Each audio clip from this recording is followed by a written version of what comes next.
Hello and welcome to Viewpoint. My name is Volodymyr Solohub, and right now to talk about the legal action against the perpetrators of the killing in central Kyiv during Euromaidan Revolution, I'm joined by the lawyer, Mr Markiyan Halabala. Mr Halabala, welcome to Viewpoint. Hello. Mr Halabala, you were representing the victims in one of the two cases which finally reached the court proceedings. And this is by far the largest case. You're representing the families of 39 victims of the activists which were killed during Euromaidan Revolution. Can we talk a little bit with you about the case and about the defendants? Who are the defendants in this case and what is their main line of defense? Yeah, so there are two defendants in that very case. It's Mr. Abroskin and Mr. Zinchenko. They were the policemen in a special police unit called Berkut. And during events on 20th of February 2014, they were the part of this big team who murdered the protesters in the Institutska Street in the Central Park. Are they alleged to have been part of these special ops which were running across Institutska Street? The video which the whole world saw when the police force was shooting directly at the protesters. Absolutely. There are even the video proofs that, for example, Mr. Abroskin was shooting in the crowd on the protesters because his face was open, and so it was possible to identify him. He also had like a special bag on his body, so it was easy for experts to identify him, even saw that he was shooting. So there is a lot of video of these events, of the events of the 20th of February, where more than 100 people were killed in central Kyiv.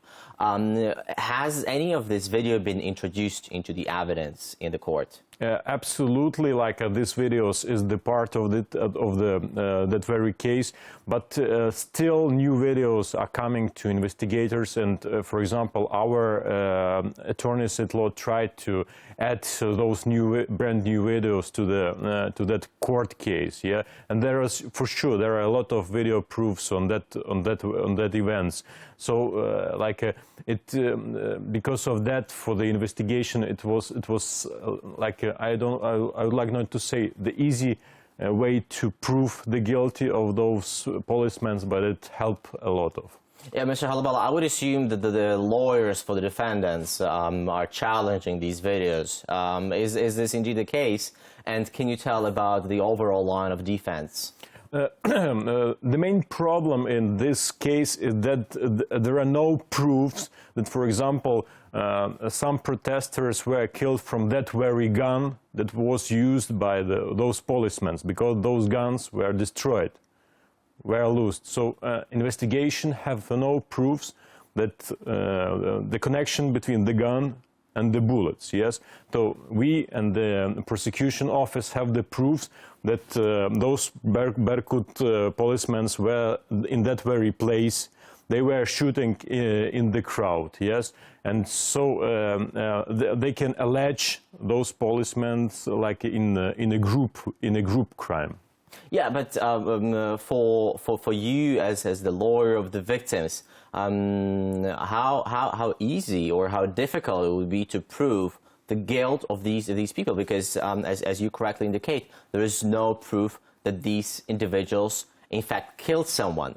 Even if there is a video of them shooting into the crowd, you will not be able to prove that this very person killed someone. Absolutely, and in my opinion, there is no necessity for their guiltiness to prove that very connection. It's enough to prove to the court, yes, and to the judges that they killed, that they used their arms in the direction of the crowd.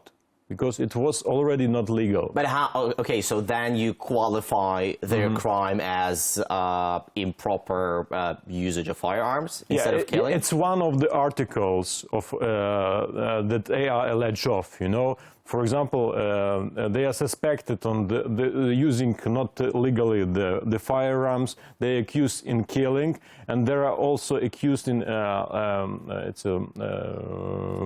it's hard to say. Okay, Mr. Halabala, it seems that it'll be extremely difficult for you to prove that they killed someone. Absolutely, it will be not the easy way, and everybody understands. And prosecution in the court. The punishment for improper use of firearms is much weaker. Is not as harsh as obviously for the murder. So.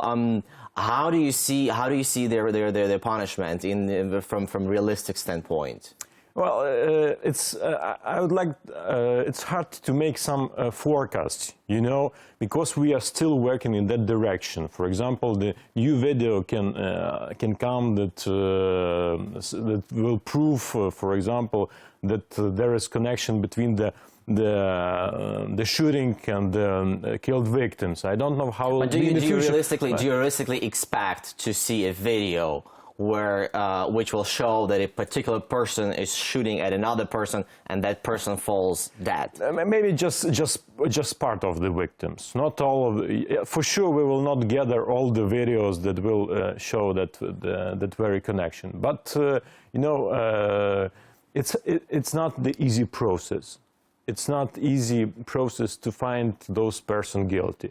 And prosecution in the court tells, yes, we got no proofs that, for example, Mr. Abroskin or Mr. Zichenko has killed that or another victims. But it's very necessary that they were the part of the group, organized group. Yes. For example, if the thief comes to your flat and his friend is just looking that nobody will come to that very flat. So you're basically the accomplice. Yeah, absolutely. So like it's the main it's the main argument for the prosecution and also for the court that they were the accomplices in this horrendous crime. Mr. Halabala, just several weeks ago, there were reports in the press by the former head of SBU, Mr. Nalyvaichenko, who claimed that he has undisputed evidence of the so-called Russian trace in the shootings on Maidan, meaning that he has proved that Russian special forces,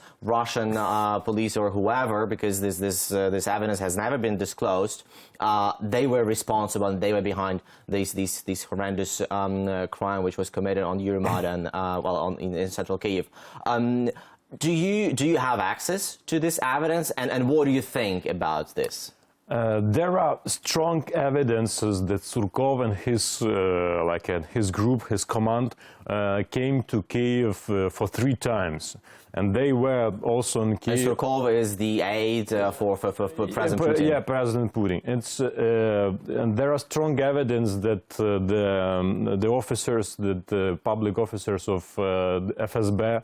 FSB, the special Russian security service were present during Euromaidan events. Yes, so and there are indirect proofs that they were engaged in that very process of killing the protesters. Mr. Halabala, when you were saying engaged, what do you mean? They were giving commands, they were shooting themselves, they were the mastermind behind this? I cannot say it because these materials of criminal case are still closed now.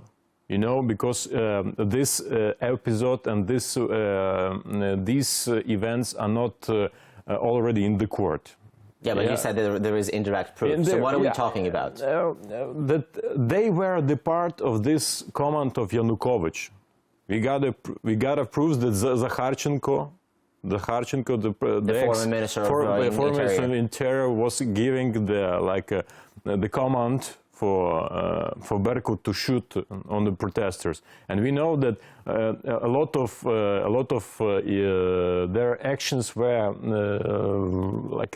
directed or coordinated by the Surkov and his colleagues. Mr. Halabala, and very briefly, when do you expect the end of the trial in this case of 39 victims?